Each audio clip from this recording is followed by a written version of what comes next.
आज फेरि estimating and कोस्टिङको part 4 लिएर आएको छु र यसमा जम्मा 25 वटा क्वेसन रहनेछ र यो क्वेसनहरू तपाईले प्रदेश, सङ्घ र स्थानीय संस्थानहरूबाट सोधेको क्वेसनहरू छन्। हामी स्टार्ट गरौँ क्वेसन नम्बर 76 बाट। क्वेसन नम्बर 76 के रहेको छ भने the plan of a building is in the form of rectangular with center line dimension of outer wall as 9.7 meter into 14.7 meter. The thickness of the wall in superstructure is 0.3 meter. Then carpet area is यो के भन्न खोजेको छ भने एउटा हामीलाई building छ जुन के छ एउटा बिल्डिङ हामीलाई रेक्टेंगुलर फर्ममा छ। ल हामीले ड्रा गरियो एउटा यो बिल्डिङ छ जसको सेन्टर लाइनबाट के भयो आउटर डाइमेन्सन यसको दिएको छ। एउटाको आउटर डाइमेन्सन कति भयो यो दिएको छ हामीलाई, मानौ यसलाई यो दिएछ हामीलाई 9.7 मिटर। ल 9.7 भयो। अर्को हामीले आउटर डाइमेन्सन कति दिएको छ, अर्को आउटर डाइमेन्सन हामीले 14.7 मिटर दिएको छ र यो थिकनेस अफ वाल जुन वालको यो थिकनेस छ 0.3 मिटर छ। हामीलाई कुन मेथडबाट बनेछ भने सेन्टर लाइन। सेन्टर लाइन जहिले पनि यो बीचदेखि यहाँ half the breath of the wall थाहा हुन्छ, त्यसैले हामीले यो सेन्टर लाइन निकाल्नु छ। त हामीलाई सेन्टर लाइन कसरी निकाल्ने हेर्नु, यहाँ जुन हामीले 9.7 माइनस के गर्ने यता पनि यो 13 सेन्टी छ 0.3 भयो भने 30 सेन्टी भयो, यो 30 सेन्टी 15 सेन्टी यता 15 सेन्टी यता, त दुबै एड गर्दा कति 0.3 माइनस गर्दा यो कति आयो, यसलाई माइनस गर्दा हामीले 9.4 आयो। फेरि अर्को वालमा 14 को केसमा कति 14.7 माइनस कति गर्ने फेरि 0.3 गर्ने, यसलाई गर्दा कति आउँछ यो 14.4 हुन्छ। 14.4 भयो। अब के गर्ने, हामीलाई कार्पेट एरिया निकाल्नु छ। कार्पेट एरिया निकाल्नुको लागि के गर्नुपर्छ 9.4 इन्टु कति गर्नु पर्ने 14.4, यसलाई हामीले मल्टिप्लाई गर्दा कति आयो, यसलाई मल्टिप्लाई गर्दा 135 आउँछ। कति आउँछ 135। सो हाम्रो 135 अप्सन नम्बर कतिमा छ, अप्सन नम्बर हामीलाई अप्सन नम्बर 135 छ, अप्सन नम्बर कति 4 डी मा। सो हाम्रो के भयो कार्पेट एरिया भन्यो भने त्यही हुन्छ 135 सो हाम्रो option number D is correct answer. बुझ्नुभयो नि के गर्ने पनि हामीले जुन आउटर डाइमेन्सन दिएछ त्यसलाई हामीले सेन्टरको डाइमेन्सन गरेर दुवैको एरिया मल्टिप्लाई गर्दा हाम्रो कार्पेट एरिया आइहाल्छ। हामीले क्वेसन नम्बर 77 मा the contractor profit is added to के भन्छ, जुन कन्ट्र्याक्टरको प्रॉफिट हुन्छ जुन केमा एडेड गरेको हुन्छ। त कन्ट्र्याक्टर प्रॉफिट जहिले पनि केमा एडेड गरेको हुन्छ भने हाम्रो डिटेल एस्टिमेटमा कि रेट एनालाइसिसमा कि भ्यालुएसनमा कि सेल्भेजमा। त कन्ट्र्याक्टर प्रॉफिट जहिले पनि हाम्रो रेट एनालाइसिसमा एड गरेको। So option number B is the correct answer. Question number 78 तिर लागौँ। द रेट एनालाइसिस इन्क्लुड के भन्छ, रेट एनालाइसिस के इन्क्लुड गरेको छ, material, labour, VAT, all taxes. B मा बनेछ material, labour, contractor, overhead and profit. C मा बनेछ material, labour, contractor, all taxes. D मा बनेछ मेटेरियल एन्ड लेबर। जहिले पनि रेट एनालाइसिस के इन्क्लुड गर्छ, मेटेरियल पनि गर्छ, लेबर पनि गर्छ र कन्ट्र्याक्टर, ओभरहेड एन्ड प्रॉफिट पनि गर्छ। So option number B is the correct answer. हामी क्वेसन नम्बर 79 तिर लागौँ। The overhead and profit claim by contractor to client is के भन्दैछ, overhead and profit claim by contractor to client is के भन्छ त, जुन ओभरहेड प्रॉफिट कन्ट्र्याक्टरले गर्छ केमा गर्छ, सेपरेट आइटममा गर्छ कि इन्क्लुड इन मेटेरियल ओन्ली गर्छ, इन्क्लुड इन लेबर ओन्ली गर्छ कि इन्क्लुड इन रेट एनालाइसिस, केमा गर्छ रेट एनालाइसिसमा गर्छ। So option number D is the correct answer. यो के भन्न खोजिरहेछ, जुन प्रॉफिट एन्ड ओभरहेड सेपरेट आइटममा हुन्छ कि मेटेरियलमा मात्र हुन्छ कि लेबरमा मात्र हुन्छ, यो हाम्रो ओभर एन्ड प्रॉफिट जहिले पनि केमा हुन्छ, रेट एनालाइसिसमा हुन्छ। So option number D is the correct answer. Question number 80 तिर लागौ। For the approval of any project of Nepal, यो यानी भनेको नेपालको कन्सेप्ट भनेको छ, of section is flowed out which one is initially done भन्छ।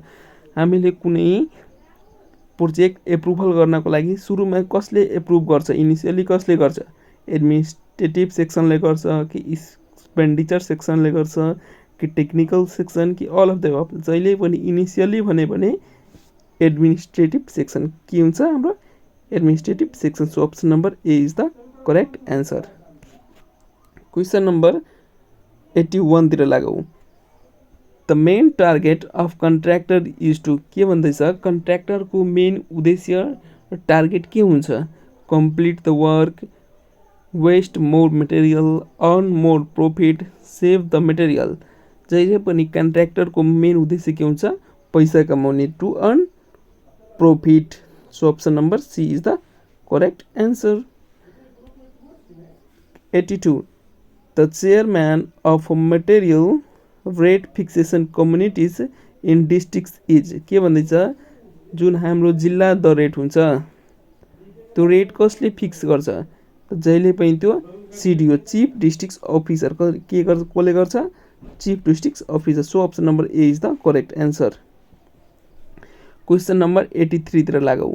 The rate analysis prepare by ministry of transport and work include, के भन्छ, रेट एनालाइसिस जुन प्रिपेयर हुन्छ त्यो के ट्रान्सपोर्टेसन, वर्क, अरू के कुरा इन्क्लुड हुन्छ, लेबर एन्ड मेटेरियल मात्र हुन्छ कि लेबर, मेटेरियल एन्ड इक्विपमेन्ट हुन्छ, लेबर, मेटेरियल एन्ड सुपरभिजन हुन्छ कि अल अफ द एबभ हुन्छ। त हाम्रो के हुन्छ, लेबर, मेटेरियल एन्ड इक्विपमेन्ट हुन्छ, के हुन्छ, labour, material and equipment. So option number B is the correct answer. अब हामी क्वेसन नम्बर कतितिर लाग्नु पर्यो, 84 मा हो। Full payment of contractor is done, के भन्छ, कन्ट्र्याक्टरको फुल पेमेन्ट हामी कति बेला गर्छौँ, after agreement, after construction, after maintenance, all of the above. जहिले पनि फुल पेमेन्ट हामी कति बेला गर्छौँ भने आफ्टर द मेन्टेनेन्स गरेपछि हामीले फुल पेमेन्ट दिन्छौँ। So option number C is the correct answer.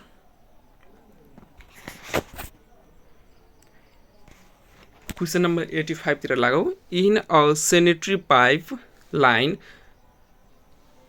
For a 3 metre length how many skill labour is required, के भन्दैछ, एउटा सेनेटरी पाइप छ जुन हाम्रो 3 मिटर लेन्थ छ भने त्योमा स्किल लेबर कतिवटा लाग्छ, कतिजना स्किल लेबर लाग्छ भने 3 मिटर सेनेटरी पाइपमा हामीले कतिवटा लाग्छ भने,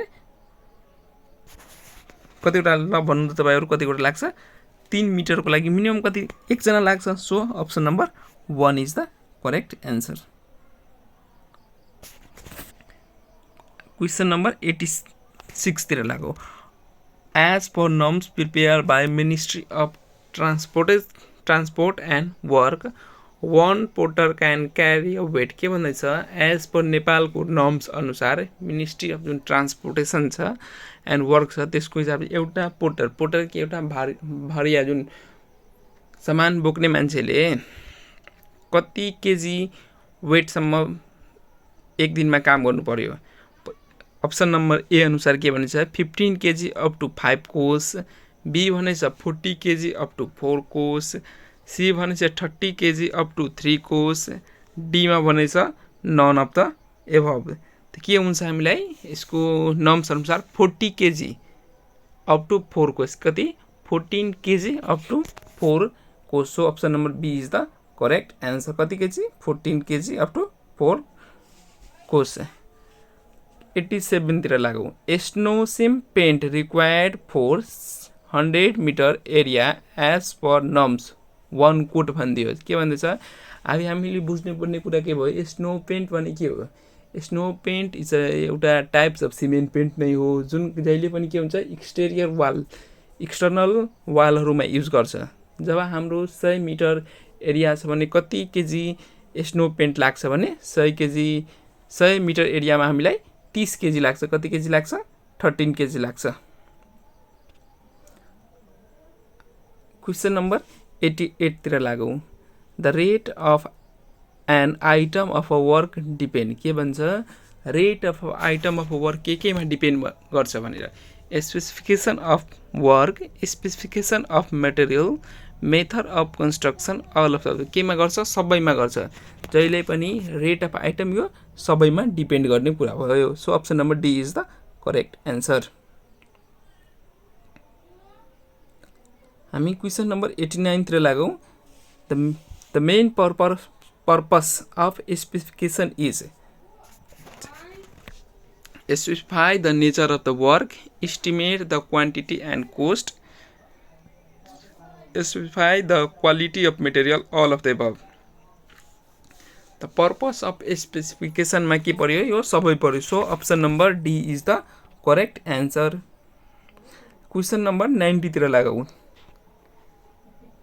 स्पेसिफिकेसन इन्क्लुड। के भन्छ? स्पेसिफिकेसन के इन्क्लुड गर्छ? Quality, types of work, methodology, B मा भनेछ quality of the work, C मा भनेछ quantity and quality of work, D मा भनेछ मेथोडोलोजी। त्यो स्पेसिफिकेसन के इन्क्लुड गर्छ? क्वालिटी पनि गर्छ, टाइप्स अफ वर्क पनि गर्छ र मेथोडोलोजी पनि गर्छ। So option number A is the correct answer. Question number 91। Which one information is found through specification. के भन्छ? तलको कुन इन्फर्मेसन हामीले स्पेसिफिकेसनबाट फाइन्ड आउट गर्न सक्छौँ? अप्सन नम्बर ए छ nature of the work, quality of material, types of workmanship, all of the above. के गर्छौँ? हामीले यो सबै कुरा स्पेसिफिकेसनबाट पाउन सक्छौँ। So option number D is the correct answer. Question number 92 तिर लागौँ। Which one information is not found in specification? के भन्छ? तलको कुन इन्फर्मेसन स्पेसिफिकेसनमा दिएको हुँदैन? हामीलाई नेचर अफ वर्क दिएकै हुन्छ, क्वालिटी अफ मेटेरियल दिएकै हुन्छ, टाइप्स अफ वर्कम्यानसिप दिएको हुन्छ, डाइमेन्सन एउटा दिएको हुँदैन। So option number D is the correct answer. Question number 93 तिर लागौँ। The number of skill man required for fabricated of metric ton steel. के भन्छ? 1 मेट्रिक टन स्टिलको लागि फेब्रिकेट गर्न कतिवटा स्किल मेन पावर चाहियो? 1 मेट्रिक टन गर्नको लागि मिनिमम 12 वटा चाहियो। कतिवटा? 12। So option number C is the correct answer. The number of skill man power required for door and windows चौकट वर्क। के भन्छ? डोर एन्ड विन्डो चौकट वर्कको लागि कतिवटा चाहियो हामीलाई? 34 वटा चाहियो। So option number D is the correct answer. In specification of earth work in foundation drain इटिसी lift ordinary specify. के भन्दैछ? हामीले यो क्वेसनमा लिफ्ट कति हुन्छ? लिफ्ट भने के हो? होरिजेन्टल डिस्टेन्स ट्राभललाई के भन्छ? लिफ्ट भन्छौँ। सो लिफ्ट कति हुन्छ? 30 मिटर हुन्छ। So option number A is the correct answer. 96 मा लागौ। In specification of earth work in foundation trenches etc lead specify is IS code. Lead भने फेरि त्यही कुरा भन्यो, आइएस कोडको हिसाबले भने पनि त्यही हो, आइएस कोड नभने पनि के हुन्छ? त्यही हुन्छ। So option number